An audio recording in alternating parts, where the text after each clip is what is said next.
Hi, everyone. Thanks so much for joining.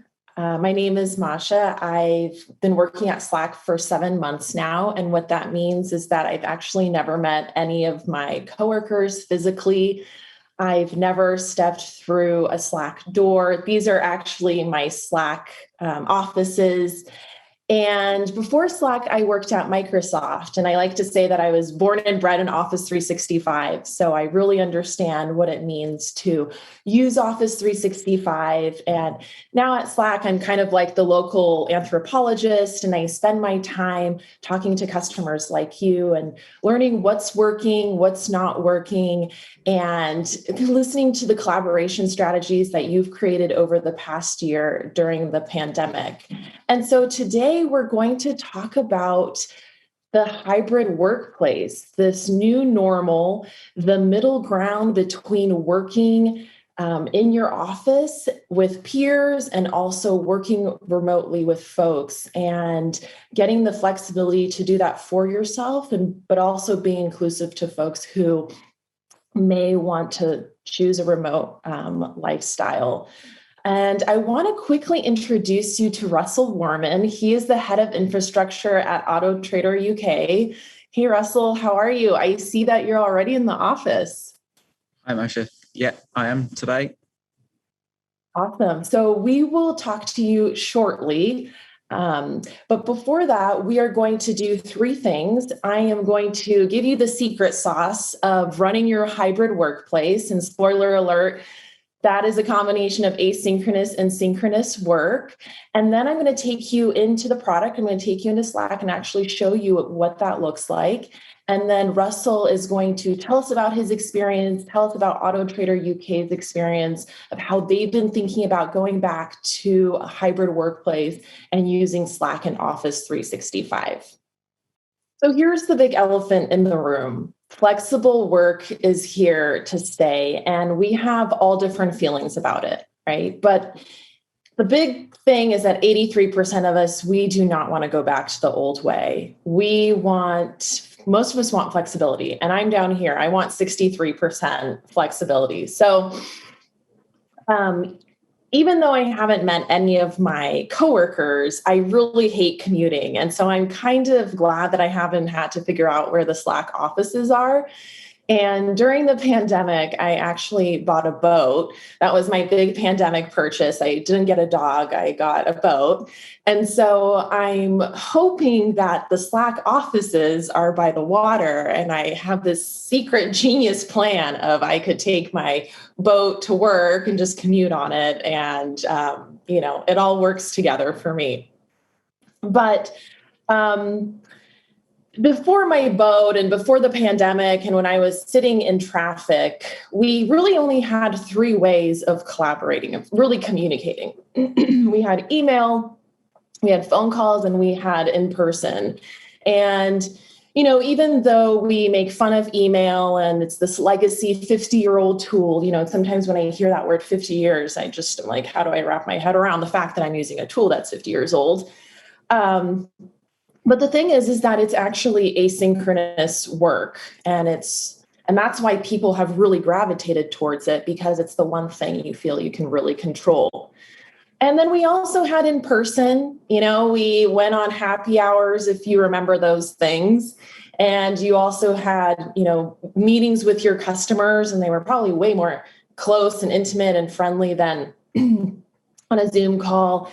And then when we didn't want to do either of those things, we would get on a phone call, move work a little faster. But the funny thing is, we usually would just tell people that, go ahead and just send me an email anyway. But here's the thing. None of these are collaborative. They don't foster collaboration with your peers. And so the pandemic hits, and within a weekend, organizations, maybe your company has pushed the green button and they've rolled out a video conferencing tool. And, you wake up and now you have Zoom or you have Teams, and it's better than a phone call, but now you're staring at yourself all day and you're slowly burning out because nobody is supposed to stare at themselves that much.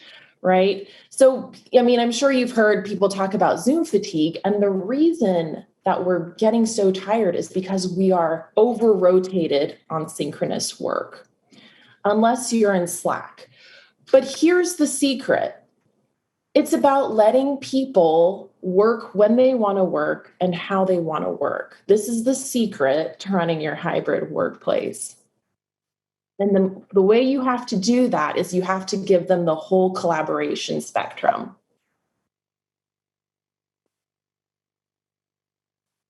So that's what Slack customers have discovered, is that you can't just use email and you can't just be trapped in Zoom for the rest of your life, how we've been with the pandemic. You need something in the middle.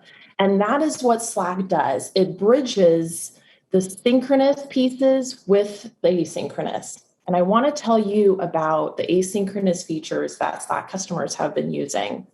And so the first one is Slack Search. And I love Slack Search. I feel like it's this unsung hero. If more people use Slack Search, it would blow their minds. Slack Search is kind of like having Google Search for your company. And when you use Google, you know what to do. You just type in and you start searching, you start researching. Before you know it, you're down like massive rabbit holes at 2 a.m. in the morning. And so Slack Search is kind of similar. You have the history of all these people that have come before you, all of their knowledge, all of the files, just the mind share that's available for a company. So like I said, I've only been at Slack for about 7 months. My manager is also new, and I've started to build out a campaign, right? The first thing I did is I typed in the keyword into Slack Search. And what I got was the past 5 years of any mention related to this campaign. And it really blew my mind, right? So like when you're using Slack Search and it's actually working and you're just like, oh my gosh, this is real. And so I saw account reps had been talking about this 2 years ago. And then there was a marketing campaign that they had tried to run. And so immediately, as this new person, I have all this wealth of knowledge that would have never happened in email, right? I would have to go one by one trying to cobble together something about this campaign. And I'm actually pretty introverted. And so I don't want to sit on 50 calls with 50 different types of people. I'm not that entertaining. I don't think they'd want to hear from me either. And so Slack Search is always my first choice. And so if Slack Search doesn't work for you, you still need an answer. You have Channels and you have Slack Connect.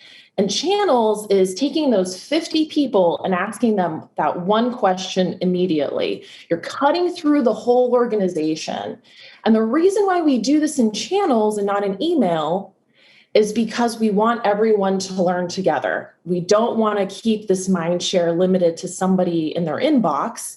And we're building Slack Search. That's the big thing, right? So the person who Slack hires in a year and takes over my job or whatever, she or he can use Slack Search and see the question I've asked. And they can have that same experience of feeling empowered early on in their career. And with Slack Connect, if you haven't heard of it, it's our secure business to business collaboration way of talking to customers and partners and communities. And so, while I put out this ask internally to Slack, I can also ask my partners. I can say, hey, I'm building this campaign. What do you think about it? Have you guys done something? And it's all in this one environment, right? And then with my customers too, I can say, hey, do you want to be a part of this? And here's the beauty. I haven't gotten on a single phone call. I haven't sent a single email. The introvert in me is so happy. I am doing all this work like the lone wolf that I am. And here's 2 other collaboration tools that we have coming up, asynchronous tools that I think you're going to be really excited about. The first one is asynchronous video. And, I really wish I had this when I worked at Xbox. I'll tell you why in a second. But asynchronous video is, instead of getting on a meeting or somebody just, plopping a meeting at 11 a.m. when you have your whole morning open and now you're like, okay, well, I will work for 2 hours and then I have this meeting for 30 minutes. Now I need a context switch back to what I was doing. That person can just send you a video of what they wanted to talk to you about. And whenever you feel like it, you can watch it and respond back, and you have your time back. And so at Xbox, we would have a scrum every single morning, and it was at 9 a.m. and it just like killed my soul, like my personality. I hate being on a time schedule. Like need to live the artist life. And so it would be like at 9 a.m. We're all tired. A lot of my peers would have been like playing video games till the late morning, early morning. And like, we didn't know what we would be working on that morning. And so instead of standing in this weird circle together, trying to mumble what we'd be doing for the day, now we could send this asynchronous video and update everyone, and people can watch the video when they want to. If you don't have an update, you don't need to say anything. And if you're working on something with someone, you can just write them in a thread, hey, let's talk about this in a little bit. Or you can get into a huddle with them. And a huddle is what I like to call the 5-minute meeting. And again, it gives you that power back. You don't need to just drop this block of 30 minutes on somebody's schedule. You can quickly simulate, basically, as if you're having a water cooler conversation, like I just dropped by your desk. The beauty of it is, again, for introverts, we're really winning here with all these asynchronous tools. But the thing is, it's like, if someone drops by your desk, you're not going to shoo them away or be rude, right? I mean, some of us, could put on our headphones and pretend like we don't want to be bothered, but you do need a response to them.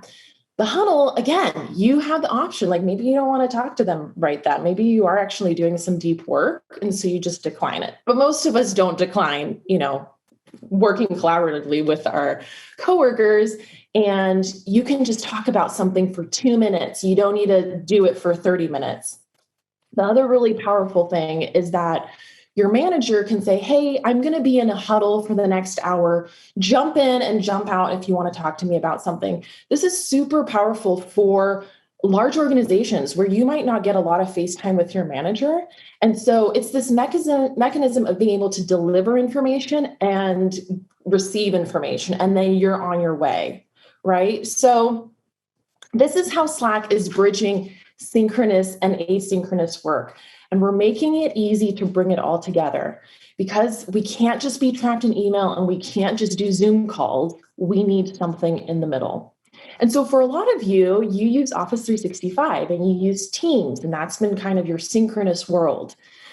And so we want to bring in those tools when you need them, but we want to keep you in that environment so you're doing asynchronous work. And so I'm going to walk you through some of the integrations you have. The first one here is OneDrive and SharePoint. And so Jane has asked for folks to bring in a slide to this presentation, to put in their slides, and she's using the OneDrive and SharePoint app. Okay, so again, why are we doing this? We're doing this because we want to build Slack search. So the person who is on this project 20 years later from now is able to see these slides, and it doesn't just die in Jane's inbox when she leaves the company. I'm also seeing that Jane is in a meeting. She has her little red dot here, and that's because I can see that because we both have our Outlook calendar integration within Slack. And so I see that she's in a meeting till 2:20. Jane must be multitasking because she's in a meeting, but she's also, trying to do some asynchronous work and get folks to put slides in this PowerPoint.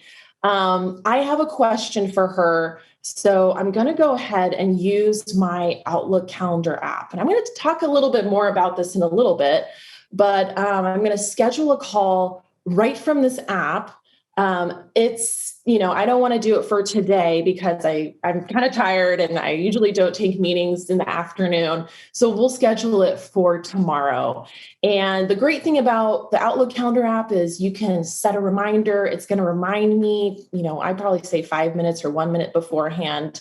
And then I'm going to use my Microsoft Teams call integration, and I'm going to spin up the call right within Slack, right? So I haven't left Slack. I'm still doing asynchronous work. Jane hasn't bothered me. I haven't bothered her. We haven't gone on a single phone call yet. We haven't even sent a single email. And it's all happening in this one environment. And so it's really about reducing the context switching and keeping you moving, keeping you productive, but also keeping everyone connected. And so the beauty of these integrations is that you get to spend most of your day doing asynchronous work. And when you need to, you're pulling in those synchronous integrations. And so now I'm going to take you into Slack and I'm going to show you what it actually looks like in the product.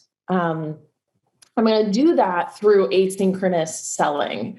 So, when we all went remote, sellers had to quickly figure out how are they going to sell digitally? How are they going to sell virtually? And the playing field was leveled. You no longer, got to charm people in person, and you no longer got to read people's body language. All of that was stripped. Now people are little Legos on Zoom and they're this big. And so, how great can you be on Zoom? It's pretty challenging. So the playing field is leveled, right? So what are those levers that you can use to close deals faster, sell better? And Slack customers have discovered asynchronous selling and have been getting ahead. And so now I'm going to show you the UI of a Slack seller or a customer who uses Slack. And if you've never seen Slack before, I know it could look a little overwhelming, but it's actually a really low learning curve and you'd get the hang of it really quickly. I'm going to talk to you about kind of a morning in the life of a seller who uses Slack to do their work asynchronously. And we're going to go through three things. Nicole are going to be our seller. She just got Slack at her company during the pandemic when they all went remote. And like I said, she's going to do three things. She's going to update her team on an upsell that she got with her customer. She's going to get a 20% discount for her customer. And she's also going to prep her customer for their last closing presentation that they're going to have. And she's going to do this all asynchronously. And she's never going to send a single email. And she's never going to get on a phone call. So I want to show you here on the right, Nicole has her apps like we just talked about. She has OneDrive, she has Teams, she's an Outlook. She is going to be using all of these, the synchronous pieces that she needs to do for her job. She also has her channels set up, and she's also has Slack Connect, this little external thing. Over here in the right-hand corner, there are 7 people in her channel. These are all the right people. So, in an email, when instead Nicole would be like, who do I need to put on this alias? I'm going to put on Bob, I'm going to put on Jane. And, she's just spending time like adding names. All the right people are already in this channel. And I like to think of channels as folders. So when I used to use Outlook, I would have all of these folders and I would pull emails into the folder and drop them in so everything was organized in one place. In Slack, it's a little bit similar. Everything is in one channel, but all the right people already in there. I can add more people, I can remove people, and it's always kind of evolving and living and breathing. And remember, Slack search. So up here is the search bar, and it's big, it's right there for you. And that's why it's so important to continue bringing in all these pieces and the information into your channels. Okay.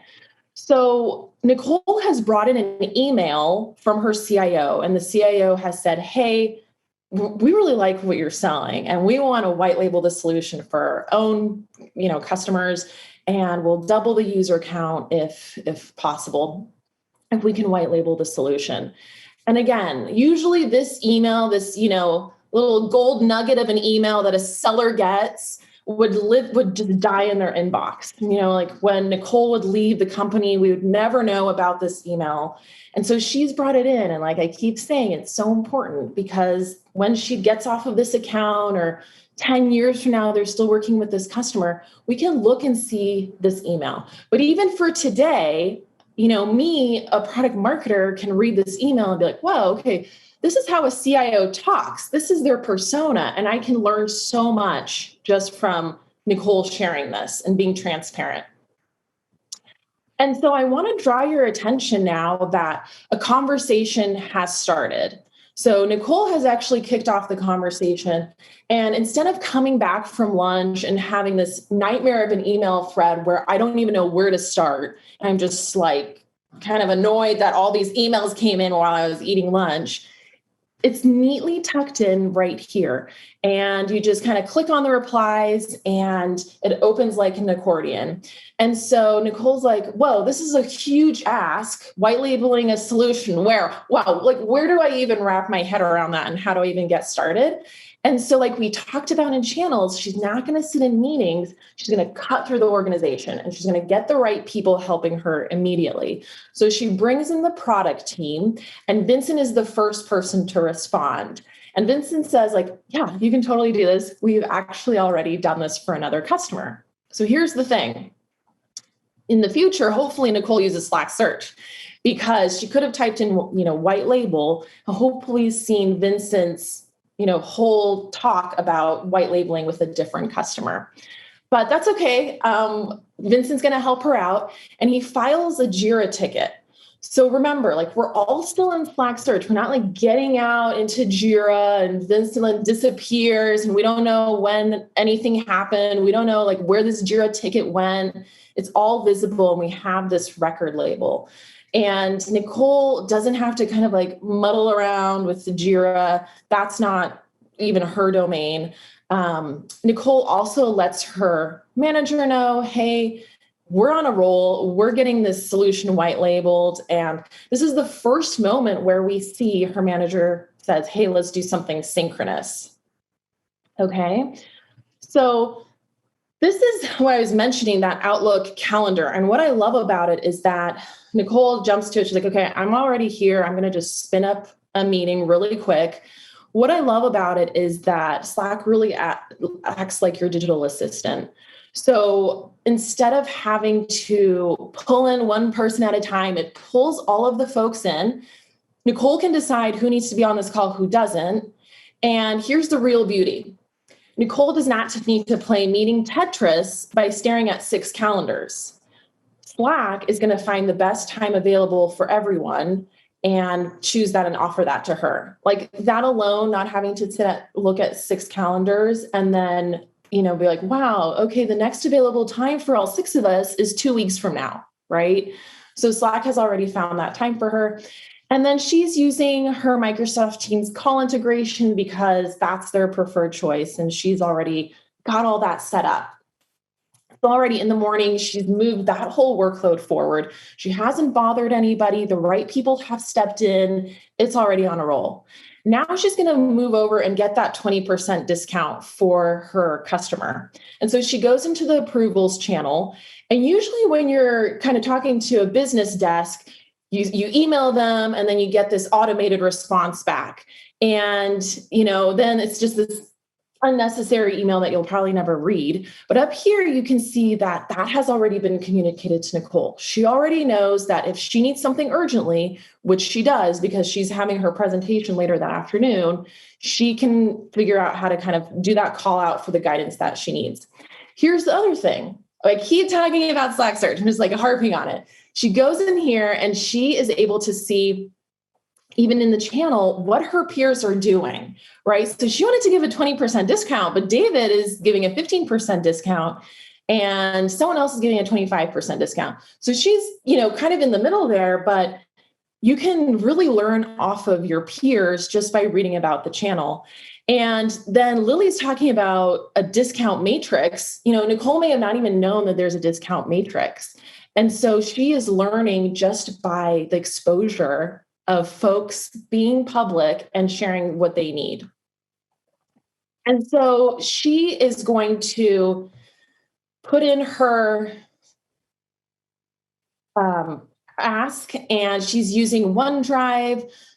Here's the little beauty of, again, the OneDrive app in Slack is, when you share, I remember when I would share something in Outlook, I'd share something in Teams and I'd walk away and I'd come back to my desk and there's like 7 emails asking for permissions, right? what I love about this integration is that immediately Slack recognizes that not everyone has access. And so gives Nicole the control how much access she wants to give and who for. And so she's putting in her request. She has finally done that. And what I want to draw your attention to are these two little emojis here. I personally, I'm not a big emoji person. I have like 5 that I always use. Thank you, thumbs up, airplane taking off. But this one here is eyeballs. It's just this very elegant way of letting someone know that you're working on your request. Instead of getting an email that says, got it, I'm working on your request, that you just immediately delete, you can just send this. And then when Amanda's done, she just sends a check mark. She doesn't need to do anything else, right? I mean, that was really nice that she said approved, go get them, right? Vote of confidence always helps. But it's just these little ways where you don't have to do extra work. You don't have to go into email. So I just walked you through 3 things that Nicole did. She got her product white labeled for a customer. She got her customer a 20% discount. And then she also updated the customer on the presentation they're going to have later that afternoon. She did all of that in her morning. She did it on her own time. She didn't bother anybody. Nobody was bothered by Nicole. Nobody said that, oh my gosh, I was on with Nicole for an hour on the phone, right? She did it all asynchronously. And you can see how she's moving this deal so much faster. She's also pulling in the Office 365 team synchronous tools that she needs when she needs them. And if she needs something urgently, it's just eyes in a checkbox. There's like not a million emails flowing around. And so now I want to introduce you to how it's actually been done, boots on the ground. Russell Warman, he is the head of infrastructure at Autotrader UK, and he's going to share with us how Autotrader UK is thinking about coming back to the office and how they're using Slack and Office 365. Hey, Russell, can you tell me a little bit about what Autotrader UK does? Yep. Okay. So we run the UK's largest automotive marketplace, which is effectively about connecting buyers and sellers together. We've got the most stock on our marketplace as well for cars, vans, bikes, etc. And we provide search facility for consumers to find their next vehicle, and we provide tools to retailers to be able to advertise their vehicles, price their vehicles, and source vehicles as well. Awesome. And tell me a little bit about your role at Autotrader. Okay. So I've been at Autotrader slightly longer than you've been at Slack. I've been here for nearly 23 years, and I co-lead one of our platform teams here at Autotrader. So we're responsible for the data platform and the delivery platform, which is basically the platforms that run our applications and also provide the data and insight to our people, and then also to our customers. And in addition to this, I'm responsible for our enterprise technology, which is about making our people be more productive. That's amazing. And for you, what has been personally the greatest challenge for you during the pandemic? I guess the biggest challenge I've found is trying to stay connected with the teams. A lot of the conversations that we've typically had, we were an office first organization. We didn't really encourage remote working. We had a remote sales team, so trying to stay connected to the team while we were adjusting to working from home was quite a challenge. And I think that took a few weeks and months probably for me to find a rhythm that worked for me. That must have been a huge change, especially if you've worked 23 years in an office.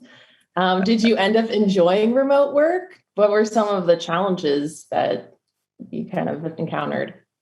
Did I? I'm not sure I would ever say that I enjoyed working remotely. And given the opportunity to get back into the office, it's something that I probably embraced. I'm probably at the extreme of I would rather work in the office than work remote. I do understand the benefits of remote work though, and I think maybe having less of a commute would be one of those things, particularly the journey home. Although I guess my family would say that they found me more grumpy just coming straight out of the home office and to the dining table rather than having that time just to sort of trying to relax. But I think one of the positive things I've seen through that time is we instigated things like coffee chats for some of our networks and guilds, and having sort of social time dedicated just to sit and catch up with colleagues was a really nice thing, actually. And I'd like to see us continue that as we move back to the office. That's awesome. And so as you move back to the office, what are some things you think you might personally be challenged by, or maybe even are really excited about moving back to the office? So I think the big thing for me is how do we manage working in a hybrid state? Because previously we would have 100% of people in the office probably collaborating. We went to a situation where we were 100% of the office working remotely. So there was always a way that people felt included in the conversation. And I think personally, my challenge is how do we make sure that if we are running sessions in the office and we have people working remotely, how those people feel connected, how those people feel part of the conversation, and we don't fall into a habit of having a conversation across the desk and maybe not including the person that's working remotely, and then them feeling that they're not part of the conversation. So I think there's some real challenges that we need to be mindful of as we move back into a more sort of hybrid, connected working sort of state. And just even, there's so many comforts that we've felt in the remote work time. And I know you even shared with me when we were prepping some of the touches that Autotrader UK is bringing into the office to just make it feel more personable. Mm-hmm. How have you guys been thinking about that? I know it's just like I mentioned, it's just been so thoughtful, and I'd love to hear your point of view. Yes. So we started thinking probably around October, November time in terms of what changes that we would need to make to facilitate people coming back into the office. There's no doubt that how people think about the workplace has changed. And we've done a couple of things to try and reflect that change. So we've increased the number of spaces in which people can collaborate. We've made them a little bit bigger. We've made them they're a lot lighter. We've toned down some of the colours in the office as well, so it's a lot more of a soothing environment. We've introduced live planting into the office as well to try and help with people's well-being and how they feel. And we've also been adding in new technology into the collaboration spaces to make that experience for people that are working remote feel connected to the rest of the team as well. So those are some of the sort of changes that we've tried to make. But a lot of it is around there are still the sort of standard desks that you can come in and just work as part of the team if that's what you want to do. There are dedicated spaces for teams to get together and collaborate. And then we've introduced some more focus booths, which we're referring to as studies, which are a small desk, a table lamp, acoustic panels, where you can go and sit and you could do a one-to-one call. You could do a piece of work that you just need some peace and quiet away from the rest of the office. So we've just tried to be a little bit more thoughtful and take some of the things that people have probably enjoyed about working from home over the last 12 months. We've tried to bring some of those back into the office, but with a real emphasis on the fact that having face-to-face collaboration is super important to us as an organisation, and we want to make sure that when people do come to the office that they're as productive as they can be. I love the plant part, clearly, since I have a plant. And you probably can't see it behind me, but I actually have a 7-foot bird of paradise in my apartment. So how is Autotrader UK thinking about using Office 365 and Slack as you head back to the office? We've used Slack and Office 365 extensively over the last probably 2 to 3 years. And particularly over the last 12 months, I think the way that we use those tools has become a lot more defined. This slide's really great at just illustrating the two very separate things that they do. And they do serve separate purposes, but there's also a great crossover between them as well. My experience of using Slack over the last 12 months is we've used it a lot for ad hoc conversations. So we use it as primarily as our instant messaging tool and also a persistent messaging tool within Teams. And it's usually a great way that you start having a conversation with somebody and then you just realize actually having a quick phone or video call is going to be a quicker way to get the answer that you want rather than trying to just keep typing away. And pretty early actually in the move to home working, we opted for video first. There's very few people that opt to have just audio calls. A lot of it is video, just to maintain that sort of face-to-face communication and that sort of feeling of connected. We use it for working across teams as well. So our within the infrastructure operations teams, we work with a lot of our product squads, and we use a lot of shared channels to really sort of drive that collaboration, whether it's troubleshooting pipelines that haven't run or applications that are failing to deploy, whatever it might be. We use Slack as a sort of primary way of sharing those sort of things between teams. We also use it for things like external collaboration, so working with third parties around troubleshooting incidents and stuff like that. So we've been quite clear on how we've used sort of certain bits of Slack, and it's much more about the ad hoc conversation.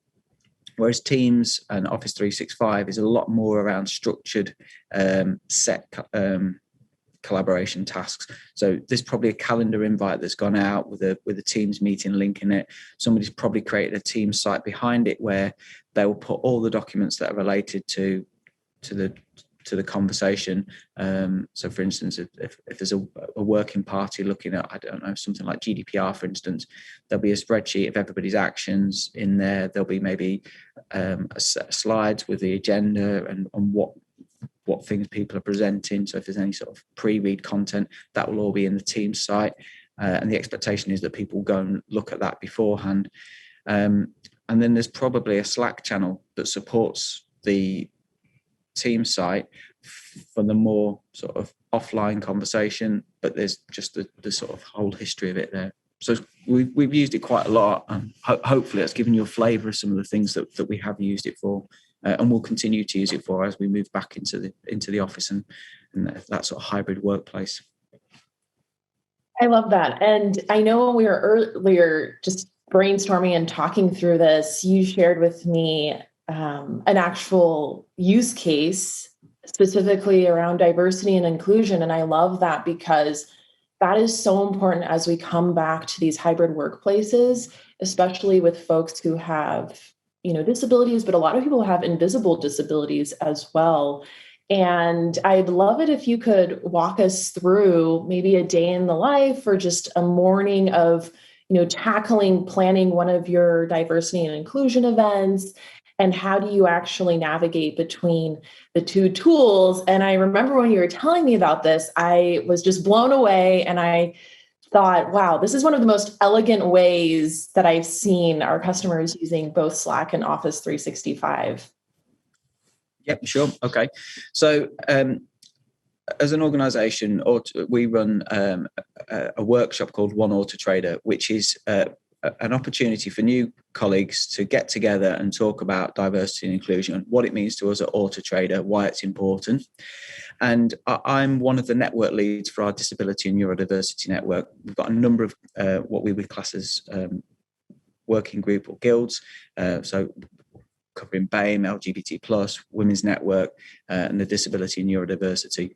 And we each have to present we do 2 20-minute slots within an hour, presenting what our commitments are as a network, the work that we're carrying out, and why we do what we do.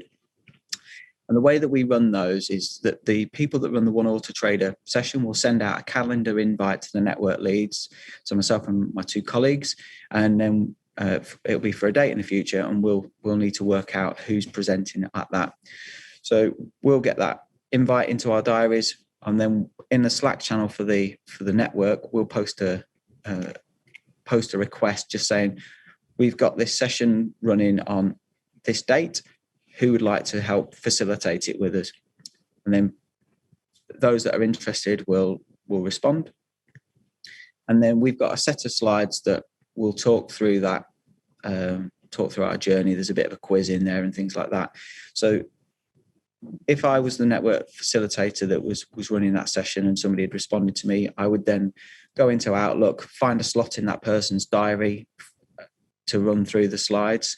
And then we'd have a Teams call, open up the PowerPoint slides, look through them and work out who's running each slide. Just update those. That's all done in the Teams site, and then close that down, and then we're ready to go on the workshop. During any of the other times, we'll be having a conversation through Slack about are there any updates? Is there anything that we need to include in there? So that's sort of all happening while we're sort of building up to the workshop. And then when we present the slides to the group, we do that through Teams and create a breakout room. So that's kind of the workflow in summary. Awesome. Did the lights go out in your office? Did, yeah. Go ahead. Feel free to turn on. I love that this is like a real world simulation of returning to your hybrid workplace. Like this is totally going to happen in real life. I mean, this is real life. Awesome. And so, you guys at Autotrader UK have done an awesome job of getting really prescriptive about when do you use which tool. And I think that's lifted the burden and made it a little bit more easier for folks to know where to go in each tool. And so what's been the most effective way that you've gotten folks to use the tools in the manner that you've described? We've used a few things. So very early on when we started using Slack, we had some sessions with our Slack account team, the customer success manager, that gave some really great advice on and top tips on how to structure your channels. So we've got things like our announcements channels or AT notice board, which pretty much everybody in the organization is subscribed to. And we do that as part of the onboarding process. We then had a list of channels which are more social, and we've just sort of prefixed those with the AT just to show that they're a company channel, if you like. And then where we've got working groups, they're prefixed with a WG, and it just makes that experience of people navigating Slack a lot easier, because it could be, without a little bit of consideration, quite unwieldy. So we tried to provide people with good tips on that. We then had so our support team Connect have got an Ask Connect channel, and they promote best practice through those things. They've also created little video guides for people which are on our company intranet, so people can just go in there, get real bite-sized tips on how to update their statuses and things like that. And then we also try to encourage people, and we provided a bit of etiquette, really, if you like, for where you might find Teams is more suited and where you might find Slack is more suited.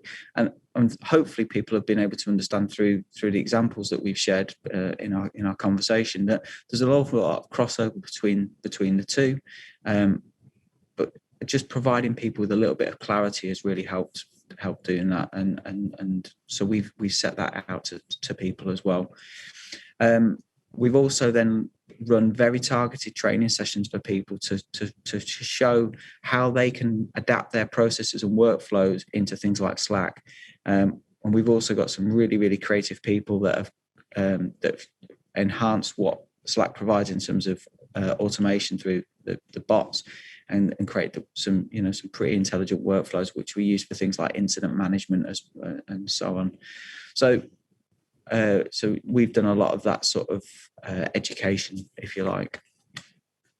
And I love you also shared with me how you guys thought about little ways in Slack that you could update the environment to kind of help your employees along. I think one of those is the status that you guys created specifically. There's this one piece for diversity. Yeah, so we introduced some statuses in there. So we encourage people to link Slack with Outlook. So if you're in a meeting, you get that update as well.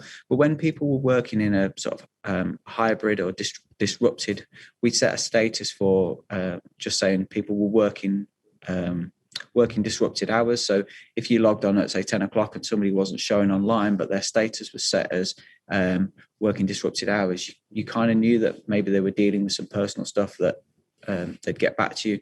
Then we also, last year, we introduced a program called the Hidden Disabilities, which is to support people that had got a disability that wasn't visible.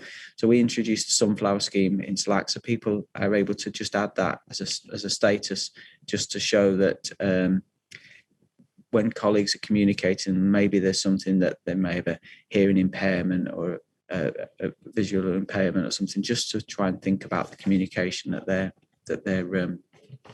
interacting and how they're interacting with that person. I love that. And as we wrap up, Russell, do you have any thoughts and advice as an IT leader for your fellow peers as they think about returning to their workplaces? I think we've tried to be as open with our technologies as possible. I think in the past, our video conferencing was very much about point to point. And what we've learned is actually people use a whole plethora of tools to be productive. We have tried to be prescriptive that please try and use Slack or Teams, but we've tried to give people then some guidance on how you can be more productive for doing that. And I think people have really benefited from having clarity. I've had conversations with people, is it Slack or is it Teams? And actually they work really well together. You just need to find your rhythm for what works well for you. But certainly in my experience, we don't use the chat functionality in Teams particularly. It might happen during a meeting when people are asking for a response, like, can you give me a thumbs up that you've understood, that kind of thing. But most of the chat sits in a Slack channel. And I think being really clear and prescriptive with people about how that might work will enable you to get the best out of Office 365 and Slack. I think the other thing is as well, make sure you read the tips from Slack. They're really, really informative. Reach out and ask for some help, because there's a lot of these really small incremental changes that you can make to your Slack environment, which will have a massive impact on how people feel about using it, and just make it a lot more sort of beneficial to people, rather than them feeling like, there's a lot of disparate conversations, or maybe that there's not clarity on how you use some of the features within Slack. Well, thank you so much, Russell, for your time and just spending it with me. I've learned so much about Autotrader UK, and I've actually been really inspired just learning how you have been guiding your team to think about returning to the hybrid works. I mean, like, you're in the office right now. And yeah, I know a lot of folks are going to be really inspired by this and have learned a lot. So thank you so much. So once again, I'm Masha.